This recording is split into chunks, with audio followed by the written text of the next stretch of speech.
నేను మొన్న కొండగట్టు ఆంజనేయ స్వామి నాకు అపారమైన నమ్మకం. తెలంగాణలో ఉన్న కరీంనగర్ కొండగట్టు ఆంజనేయ స్వామి మీద ఆయన పునర్జన్మనిచ్చిన వ్యక్తి. ఆయనకి అక్కడ దర్శనానికి వెళ్తే వారు అడిగింది, నాకు అక్కడ ఉన్న భక్తులు కానీ ఆలయ నిర్వాహకులు అందరూ అడిగింది, ఆంజనేయ స్వామి ఆలయంలో భక్తుల సౌకర్యార్థం 2000 మందికి సరిపడా దీక్ష విరమణ మండపం కావాలి.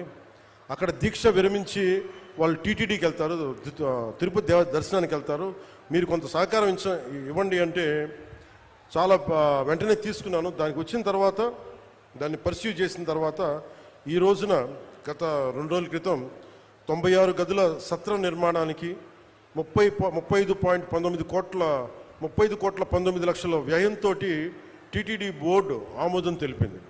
దీనికి గౌరవ ముఖ్యమంత్రి శ్రీ నారా చంద్రబాబు నాయుడు గారికి, TTD chairman Shri BR Naidu గారికి,